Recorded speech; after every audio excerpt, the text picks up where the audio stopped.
વિદ્યાર્થી મિત્રો, આજે આપણે વિષય વિજ્ઞાન પ્રકરણ 12 વિદ્યુત, જેને અંગ્રેજીમાં ઇલેક્ટ્રિસિટી કહીએ, તેના વિશે અભ્યાસ કરીશું. આપણે જાણીએ છીએ કે આજે આધુનિક સમાજમાં વિદ્યુતનું મહત્વપૂર્ણ સ્થાન છે. તે ઘર, શાળાઓ, બેંકો, હોસ્પિટલ વગેરે જગ્યાએ ખૂબ પ્રમાણમાં વપરાય છે અને તેનું નિયંત્રણ પણ થાય છે. એવી આ સુવિધાજનક ઉર્જાનું રૂપ છે. વિદ્યુત શાનાથી બને છે, પરિપથમાં તે કેવી રીતે વહે છે, કયા પરિબળો પરિપથમાં વહેતા વિદ્યુત પ્રવાહનું નિયંત્રણ અને નિયમન કરે છે, આ પ્રકરણમાં આપણે આવા પ્રશ્નોના ઉત્તર આપવાનો પ્રયત્ન કરીશું. તદ ઉપરાંત વિદ્યુત પ્રવાહની ઉષ્મીય અસર વિશે પણ જાણીશું. પહેલો મુદ્દો વિદ્યુત પ્રવાહ અને પરિપથ. આપણે હવાના પ્રવાહ અને નદીના પાણીના પ્રવાહ વિશે પરિચિત છીએ. તમે જાણો છો કે હવા હંમેશા ઠંડી હવા ગરમ હવા તરફ વહન કરે, જેને આપણે પવન કહીએ. એ જ રીતે નદીનો પ્રવાહ તો એ ઊંચાઈ પરથી નીચાઈ તરફ આવે, જેથી નદીનો પ્રવાહ રચાય. એવી જ રીતે વાહક એટલે કે ધાતુના તારમાંથી વિદ્યુત ભાર વહેતો હોય તો આપણે વિદ્યુત પ્રવાહ વહે છે એમ કહીએ છીએ. આપણે જાણીએ છીએ કે કોઈ ટોર્ચમાં સેલ એટલે વિદ્યુત કોષ, તે ટોર્ચના બલ્બને પ્રકાશિત કરવા માટે વિદ્યુત ભારનો પ્રવાહ એટલે કે વિદ્યુત પ્રવાહ પૂરો પાડે છે. આપણે જાણીએ છીએ કે ટોર્ચ ત્યારે જ પ્રકાશ આપે જ્યારે સ્વિચ એટલે કે કળ ચાલુ હોય. સ્વિચ શું કાર્ય કરે? તો એ વિદ્યુત ભારને વહન કરવા માટેનું કાર્ય કરે. સ્વિચ બંધ હોય તો વિદ્યુત ભારનું વહન ન થાય, એટલે બલ્બ પ્રકાશિત ન થાય. વિદ્યુત પ્રવાહના આવા સતત અને બંધ માર્ગને આપણે વિદ્યુત પરિપથ કહીએ. કોઈ સ્થાનેથી વિદ્યુત પરિપથ તૂટી જાય અથવા સ્વિચ એટલે કળ બંધ કરી દેવામાં આવે તો વિદ્યુત ભારનું વહન અટકી જાય, એટલે કે વિદ્યુત પ્રવાહ વહેતો બંધ થઈ જાય. પરિણામે બલ્બ પ્રકાશિત રહેતો નથી. આપણે આ વિદ્યુત પ્રવાહને કેવી રીતે રજૂ કરી શકીએ? તો એની વ્યાખ્યા છે કે આડછેદ એટલે કે ક્ષેત્રફળમાંથી એકમ સમયમાં વહેતા વિદ્યુત ભારના જથ્થાને વિદ્યુત પ્રવાહ, અથવા બીજી વ્યાખ્યા, એકમ સમયમાં વિદ્યુત ભારના વહનના દરને પણ આપણે વિદ્યુત પ્રવાહ કહીએ છીએ. તો વ્યાખ્યા પરથી એનું સૂત્ર વિદ્યુત પ્રવાહ I બરાબર વિદ્યુત ભાર Q ભાગ્યા સમય T. વિદ્યુત ભારનો એકમ Q નો એકમ કુલમ, જે 6×10⁻18 ઇલેક્ટ્રોનના જથ્થાને બરાબર છે. એ જ રીતે વિદ્યુત પ્રવાહ I માટેનો એકમ એમ્પિયર, જે એન્ડ્રે મેરી એમ્પિયર નામના વૈજ્ઞાનિકની યાદમાં એનો એકમ એમ્પિયર, અથવા Q ભાગ્યા T. Q એટલે વિદ્યુત ભાર જેનો એકમ કુલમ, T એટલે સમય જેનો એકમ સેકન્ડ એટલે કુલમ પ્રતિ સેકન્ડ પણ હોય છે. આપણે જાણીએ છીએ એનાથી વિદ્યુત પ્રવાહ ના નાના એકમો પણ છે. મિલી એમ્પિયર, માઇક્રો એમ્પિયર. 1 મિલી એમ્પિયર એટલે એમ્પિયરનો 1000મો ભાગ, એટલે કે 10⁻³ એમ્પિયર. એ જ રીતે 1 માઇક્રો એમ્પિયર એટલે 10⁻6 એમ્પિયર થાય છે. વિદ્યુત પ્રવાહ પરિપથમાં માપવો હોય તો તે એ મીટર નામના સાધનની મદદથી માપી શકાય. આ એ મીટરને પરિપથમાં હંમેશા શ્રેણી જોડાણમાં એનું જોડાણ કરવામાં આવે. અહીંયા તમને એક સાદો પરિપથ બતાવેલો છે. એક કરતા વધારે કોષો હોય તો બેટરી, તો અહીંયા બેટરી છે. વિદ્યુત અહીંયા એના માર્ગમાં બલ્બ છે, એ મીટર છે, ને સ્વિચ એટલે કોર K છે. હવે અહીંયા ટપકું એટલે કળ દબાયેલી છે, એટલે કે પરિપથ પૂર્ણ છે. પરિપથ પૂર્ણ હોય તો જ વિદ્યુત ભારનું વહન થાય. તો જ્યાં સુધી વિદ્યુત ભારના વહન માટે જવાબદાર ઇલેક્ટ્રોન જેની જાણ નહોતી ત્યાં સુધી વિદ્યુત ભારનું વહન ધન વિદ્યુત ભારને કારણે થાય છે એવું માનવામાં આવતું હતું. અને ત્યારથી આજ સુધી વિદ્યુત પ્રવાહની વહનની દિશા એ હંમેશા ધન ભારથી ઋણ ભાર તરફ ની લેવામાં આવે છે. તો અહીંયા બેટરીના ધન ધ્રુવમાંથી નીકળી વિદ્યુત પ્રવાહ બલ્બમાં જાય, બલ્બમાંથી એમીટરમાં. હવે અહીંયા બેટરીનો ધન ધ્રુવ તો શ્રેણી જોડાણમાં ક્રમશઃ આવતું વિદ્યુત પ્રવાહનું માપન કરતું સાધન એમીટર, એનો ધન ધ્રુવ જ જોડવામાં આવે. બીજો ઋણ ધ્રુવ જે કળ સાથે, કળમાંથી એનો બીજો છેડો ઋણ ધ્રુવ સાથે. તો જ્યારે અહીંયા ધન વિદ્યુત ભારનું વહન થાય ત્યારે બલ્બ પ્રકાશિત થાય. આ એક રૈવાજિક પદ્ધતિ છે. પણ ઇલેક્ટ્રોનની શોધ થયા પછી જાણવા મળ્યું કે વિદ્યુત ભારનું વહન ધન વિદ્યુત ભારને કારણે નહીં પણ ઋણ વિદ્યુત ભાર ધરાવતા ઇલેક્ટ્રોનને કારણે છે. એટલે વિદ્યુતની સાચી દિશા વહન માટેની એ હંમેશા ઋણ ધ્રુવથી ધન ધ્રુવ તરફની હોય છે. ત્યાર પછી ઉદાહરણ 12.1 કોઈ વિદ્યુત બલ્બના ફિલામેન્ટ એટલે બલ્બમાં જે વચ્ચે પાતળો તાર હોય એને ફિલામેન્ટ કહેવાય, જેમાંથી 0.5 એમ્પિયર વિદ્યુત પ્રવાહ 10 મિનિટ સુધી વહે છે. તો પરિપથમાં વહન પામતો વિદ્યુત ભાર Q ગણવાનો છે. તો અહીંયા તમને બે માપ આપેલા છે. એક વિદ્યુત પ્રવાહ I બરાબર 0.5 એમ્પિયર, સમય t બરાબર 10 મિનિટ, સમયનો SI એકમ સેકન્ડ છે એટલે મિનિટને સેકન્ડમાં ફેરવવી પડે એટલે 600 સેકન્ડ. હવે સૂત્ર I બરાબર Q ભાગ્યા t પરથી Q શોધવું છે એટલે t ભાગાકારમાંથી I સાથે ગુણાકારમાં જાય એટલે Q બરાબર IT. I એટલે 0.5 ગુણ્યા t એટલે 600 બરાબર 300 કુલમ થાય. ત્યાર પછીનો બીજો મુદ્દો છે વિદ્યુત સ્થિતિમાન અને વિદ્યુત સ્થિતિમાનનો તફાવત. આપણે જાણીએ છીએ કે સમક્ષિતિજ એક નળી હોય ને એમાં પાણી ભરેલું હોય તો એ પાણી કોઈ દિશા તરફ વહેશે નહીં. પણ જો આ નળીનો કોઈ એક છેડો સહેજ ઊંચો લઈ જવામાં આવે તો તરત જ એ ઊંચા છેડા તરફથી નીચા છેડા તરફ નળીમાં ભરેલું પાણી એ વહેશે અને નીચા છેડા તરફથી એ પાણી બહાર આવશે. એમ તાંબાના તારમાં એટલે કે વાહક તારમાં વિદ્યુત ભાર પોતાની જાતે ગતિ કરતા નથી. એને ગતિ કરવા માટે ઊર્જા મળે તો જ વિદ્યુત ભાર ગતિ કરે અને આવી ઊર્જા કોષ, બેટરી પૂરી પાડે છે. પરિપથમાં જ્યારે કોષ કે બેટરીનું જોડાણ કરો ત્યારે એ વિદ્યુત ભારને ગતિ કરવા ઊર્જા પૂરી પાડે. તેના પરિણામે વિદ્યુત ભારનું વહન થાય અને વિદ્યુત ભારનું વહન થાય જેને આપણે વિદ્યુત પ્રવાહ વહે છે એમ આપણે કહીએ છીએ. સમક્ષિતિજ નળીમાં પાણી હોય તો એમાં કોઈ ગુરુત્વાકર્ષણ બળની અસર હેઠળ પાણી કોઈ છેડા તરફથી બહાર આવતું નથી.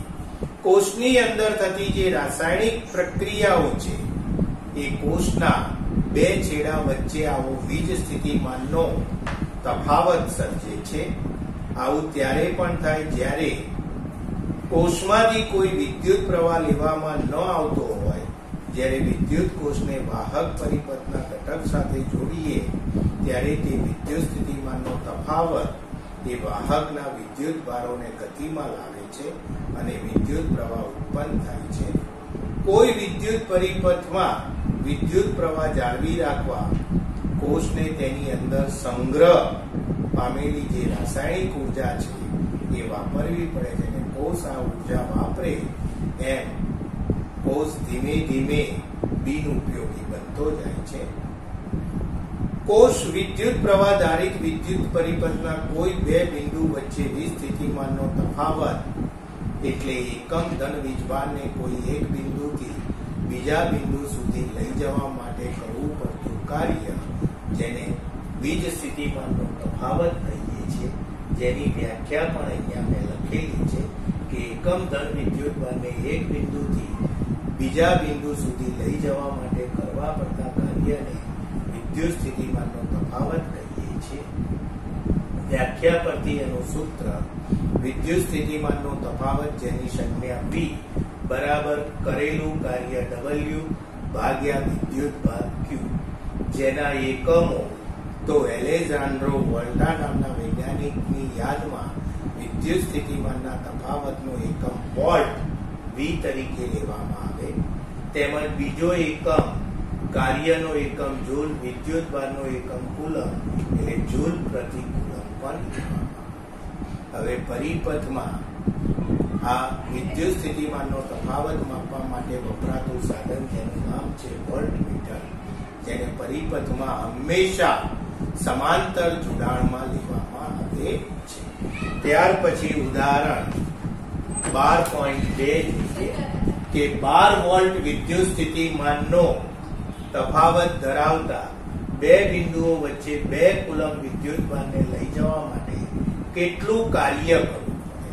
તો અહીંયા રકમમાં આપેલા માપ V બરાબર 12 વોલ્ટ અને વિદ્યુતભાર Q બરાબર 2 કુલમ.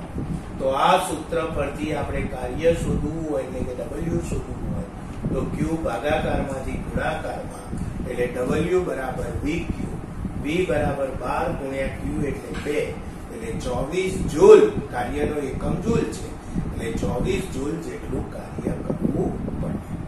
હવે વિદ્યુત પરિપથ માટે સામાન્ય રીતે વપરાતા કેટલાક ઘટકોની અહીંયા સંજ્ઞાઓ આપેલી છે. પહેલી સંજ્ઞા તો કોષ છે. એક કરતા વધારે કોષો હોય તો એને બેટરી કહેવાય.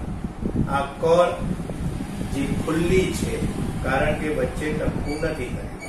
જો આવું ટપકું કરેલું હોય તો એને બંધ કળ કહેવાય. વાયરોનું જોડાણ કરવા માટેની સંજ્ઞા આવી. વાયર સીધો બીજા વાયરમાંથી પસાર થઈ જાય તો એની સંજ્ઞા આવી. બલ્બ, અવરોધ, જો આ તીર ન કરો તો ખાલી અવરોધ કહેવાય, તીર કરો તો એને ચલિત અવરોધ કહેવાય. અવરોધમાં મૂલ્ય ફિક્સ હોય તો ખાલી અવરોધ, પણ જ્યારે એ અવરોધનું મૂલ્ય વધારી ઘટાડી શકવું હોય તો એના માટે ચલિત અવરોધ, તો ઉપર તમારે આવો ક્રોસમાં તીર કરવું પડે. એ મીટર, વોલ્ટમીટર આ વિવિધ સંજ્ઞાઓ છે. ત્યાર પછી બહુ અગત્યનો મુદ્દો ઓહ્મનો નિયમ.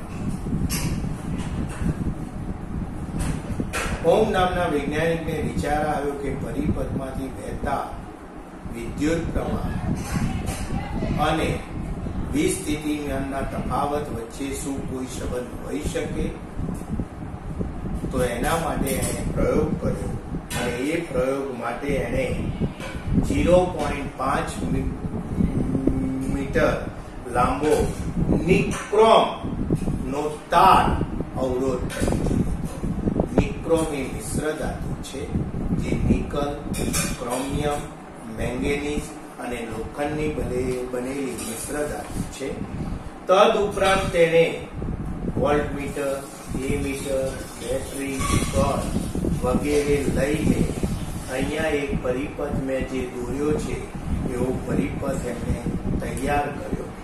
આ બેટરી અત્યારે એક જ કોષ સાથેનું જોડાણ, પછી આ જોડાણ છોડીને અહીંયા કરો એટલે 2 કોષ સાથેનું જોડાણ, આ 2 જો છોડીને અહીંયા જોડાણ કરો તો 3 કોષ સાથેનું જોડાણ. એવી રીતે વારાફરતી 1 થી 4 કોષ સુધીનું જોડાણ કરવાનું. દરેક જોડાણ વખતે એ મીટરનું વાંચન અને વોલ્ટમીટરનું વાંચન એની ઉપર જે આંક હોય એ આંક નોંધવાના અને એની એક કોષ્ટક બનાવવાનું V અને I નું. V ના મૂલ્યો વોલ્ટમીટરમાંથી, I ના મૂલ્યો એ મીટરમાંથી નોંધવાના. આવા 4 કોષો સાથેના જોડાણ દ્વારા આપણને આ મૂલ્યો મળે છે. તો 4 અવલોકનો આપણને મળશે. 4 અવલોકનમાં V અને I ના મૂલ્યોનો ગુણોત્તર V/I તમે શોધો તો એ હંમેશા એક સરખો મળે, જેને આપણે V/I બરાબર અચળ કહીશું. હવે એ મૂલ્યો ઉપરથી V વિરુદ્ધ I નો, એટલે I તમારે x અક્ષ ઉપર ને V તમારે y અક્ષ ઉપર લઈને એનો આલેખ દોરો. આ બિંદુઓને દર્શાવો, એ બિંદુઓને જોડો તો તમને એક સીધી રેખા એટલે કે એનો આલેખ સુરેખ મળે, જેની ઉપરથી આપણે કહી શકીએ કે V એ I ના સમપ્રમાણમાં ચલે છે. ચલનનો સંબંધ દૂર કરીએ એટલે બરાબરનો સંબંધ. ત્યારે કોઈ અચળાંક લેવો પડે, જે અહીંયા આપણે R લીધો તો V બરાબર IR, જેને આપણે સપ્રમાણતાનો અચળાંક, જેને હવે પછી આપણે અવરોધ R તરીકે ઓળખીશું. R ને સૂત્રનો કરતા બનાવીએ તો V/I થાય, એટલે અવરોધ R નું મૂલ્ય એ V અને I ના ગુણોત્તર જેટલું થાય, એટલે કે અવરોધ દરેક વખતે એક સરખો મળે છે. એની ઉપરથી I બરાબર V/R પણ થાય. તો એની ઉપરથી ઓહમનો નિયમ આપણે એવો કહી શકીએ કે અચળ તાપમાને વાહક તારમાંથી પસાર થતો વિદ્યુત પ્રવાહ તે વાહકના 2 છેડા વચ્ચે લાગુ પાડેલા વિદ્યુત સ્થિતિમાનના તફાવત V ના સમપ્રમાણમાં હોય છે. આને આપણે ઓહમનો નિયમ કહીએ, જે પરીક્ષા માટે ખરેખર બહુ જ અગત્યનો છે. ત્યાર પછી જે ઘટકની મદદથી આપણે વોલ્ટેજનું પ્રાપ્તિ સ્થાન બદલ્યા વગર વિદ્યુત પ્રવાહનું નિયમન કરી શકાય, જેને આપણે ચલ અવરોધ કહીએ, જેના માટે વપરાતા સાધનનું નામ એ રિઓસ્ટેટ છે. પછી અહીંયા એક પરિપથ આપેલો છે, જેમાં x y એ જોડાણ બિંદુઓ છે. બેટરી સાથે ધન ધ્રુવ એ મીટરનો જોડ્યો, ત્યાંથી અહીંયા ઋણ ધ્રુવથી કળ આવ્યા. હવે આ જોડાણ જે ખાલી છે તેની વચ્ચે આપણે નિક્રોમ તાર, 10 વોલ્ટનો બલ્બ, ટોર્ચ બલ્બ જોડીએ તો આ પરિપથમાં વહેતા વિદ્યુત પ્રવાહને જાણી શકીએ. તો ત્રણેય જોડાણ તમે વારાફરતી કરો તો તમને એ મીટરમાં વહેતા વિદ્યુત પ્રવાહનું મૂલ્ય અલગ અલગ મળશે. જેમાં આપણને વિદ્યુત પ્રવાહનું મૂલ્ય વધુ મળે તો એનો અર્થ એ વધારે સુવાહક છે, અને જેનું જોડાણ કરતા આપણને વિદ્યુત પ્રવાહનું મૂલ્ય ઓછું મળે તો એનો અર્થ કે તેમાં વિદ્યુતનો વિરોધ થાય છે, જેને આપણે અવરોધ કહીએ છીએ. તો આમાં ટોર્ચ બલ્બમાં જોડાણ કરશો તો વિદ્યુતનું વહન સૌથી વધુ મળશે. 10 વોલ્ટનો બલ્બ જોડશો તો એના કરતા ઓછું વિદ્યુતનું વહન થવાનું માપ બનશે.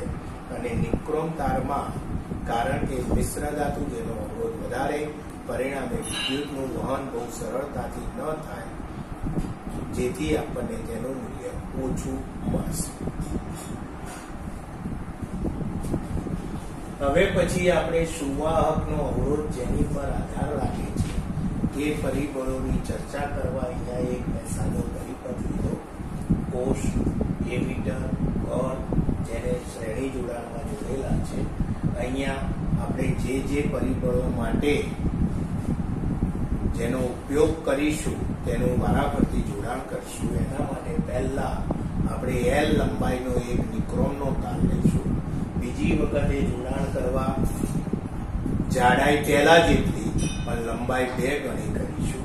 ત્રીજી વખતે લંબાઈ L જેટલી રાખીશું પણ આડછેદનું ક્ષેત્રફળ વધુ હોય તેવો તાર લઈશું. અને ચોથી વખતે આપણે તાંબાનો તાર L લંબાઈનો લઈશું.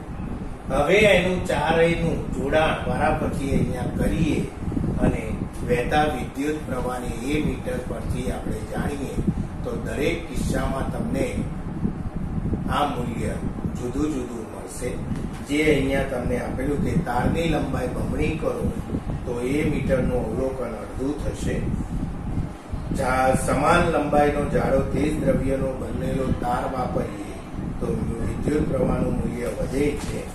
સમાન લંબાઈ અને આડછેદનું ક્ષેત્રફળ વધારે લેતા એ મીટરનું અવલોકન બદલાય છે.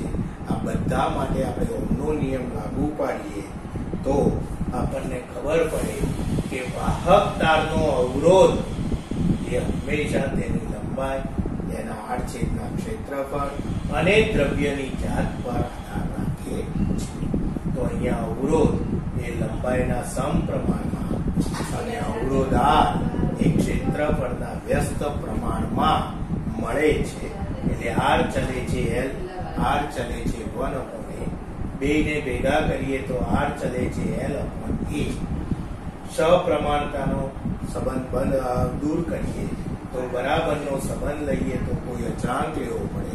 અહીંયા અચળાંક તરીકે મેં રો ધ્યાન રાખજો એને શું બોલાય છે, જેની સંજ્ઞા આવી છે રો L/a.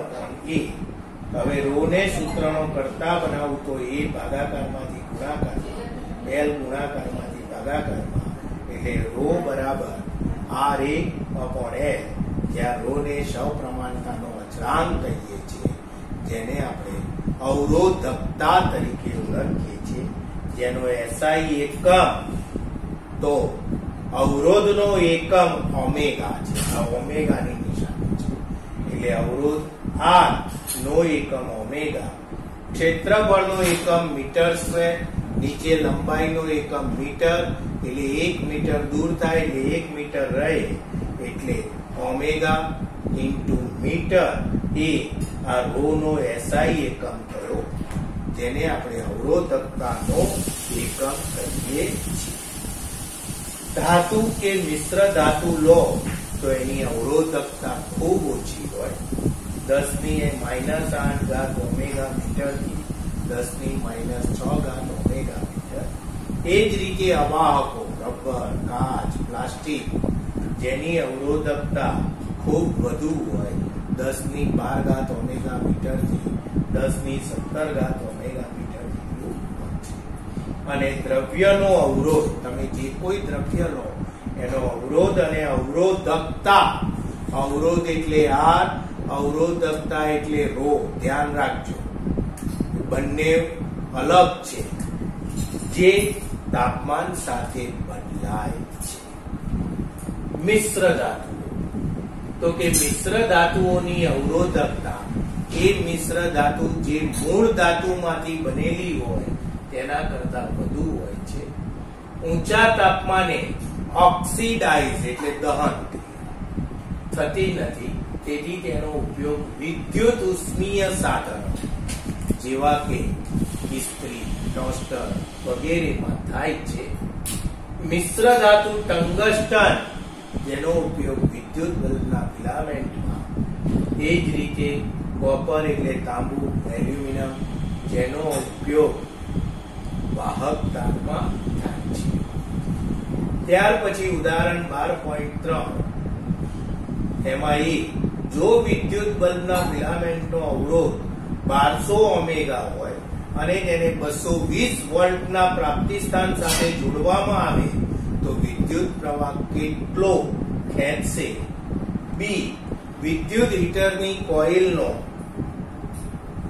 અવરોધ 100 ઓમેગા છે, તેને 220 વોલ્ટના પ્રાપ્તિસ્થાન સાથે જોડતા એ કેટલો વિદ્યુત પ્રવાહ ખેંચશે? તો એ માટે અવરોધ R બરાબર 1200 ઓમેગા અને વિદ્યુત સ્થિતિમાનનો તફાવત V બરાબર 220 વોલ્ટ છે. આપણે વિદ્યુત પ્રવાહ શોધવો છે તો આપણે આગળ સૂત્ર ભણીને આયા, I બરાબર V/R, V એટલે 220 વોલ્ટ, R એટલે 1200, ભાગાકાર કરો એટલે 0.18 એમ્પિયર. બી માં અવરોધ R નું મૂલ્ય 100 ઓમેગા અને V સ્થિતિમાનનો તફાવત V બરાબર 220 વોલ્ટ. વિદ્યુત પ્રવાહ I શોધવો છે તો I બરાબર V/R, 220 ભાગ્યા 100 એટલે 2.13. હવે આ દાખલાનું આપણે તારણ કાઢીએ તો પહેલા એ પ્રશ્નમાં વિદ્યુત બંધ છે અને બીજામાં વિદ્યુત હીટર છે. તો તમે જોઈ શકો છો કે બલ્બના પ્રયોગમાં અવરોધ વધુ છે, વિદ્યુત પ્રવાહ તમે જુઓ આના કરતા ઓછું છે. અને બી પ્રશ્નમાં સાધન વિદ્યુત હીટર છે પણ એનો અવરોધ ઓછો છે આના કરતા, તો એ વખતે વિદ્યુત પ્રવાહનું મૂલ્ય વધુ.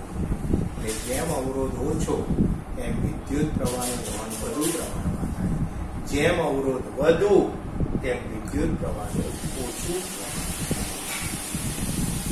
12.4 12.5 નંબરના દાખલા બહુ સરળ છે, જે તમારા પુસ્તકમાં છે. આ દાખલો સમજ્યા એટલે સમજી શકાય. ઉદાહરણ 12.6 જુઓ કે આપેલ દ્રવ્યના L લંબાઈ અને A આડછેદ ધરાવતા, આડછેદ એટલે ક્ષેત્રફળ સમજવાનું, ધરાવતા તારનો અવરોધ 4 ઓહ્મ છે. તો આ જ દ્રવ્યના L/2 લંબાઈ એટલે પહેલા કરતા અડધી લંબાઈ અને 2A આડછેદ એટલે પહેલા કરતા ક્ષેત્રફળ બમણું કરે એવા ધરાવતા તારનો અવરોધ કેટલો?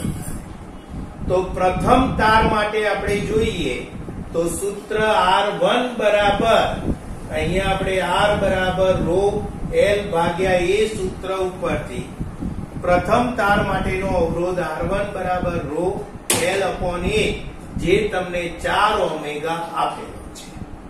બીજા તાર માટે અવરોધ R2 બરાબર ρ, એની લંબાઈ છે L/2 અને ક્ષેત્રફળ છે 2. તો 2 અંશનો છેદ છેદમાં જાય એટલે ગુણાય એટલે 1/4 ρ L ભાગ્યા A. હવે ρ L ભાગ્યા A એ પ્રથમ તાર માટે અહીંયા તમને એનું મૂલ્ય 4 ઓમેગા છે, જેને અવરોધ R1 કહીએ. તો R2 બરાબર 1/4, આના માટે આપણે અવરોધ R1. R1 નું મૂલ્ય 4 ઓમેગા આપેલું છે, 1/4 4 4 ઉડી જાય એટલે 1 ઓમેગા. એટલે બીજા તાર માટેનો અવરોધ આપણને R2 બરાબર 1 ઓમેગા મળે છે, જેને આપણે નવા તારનો અવરોધ 1 ઓમેગા છે એમ કહીશું.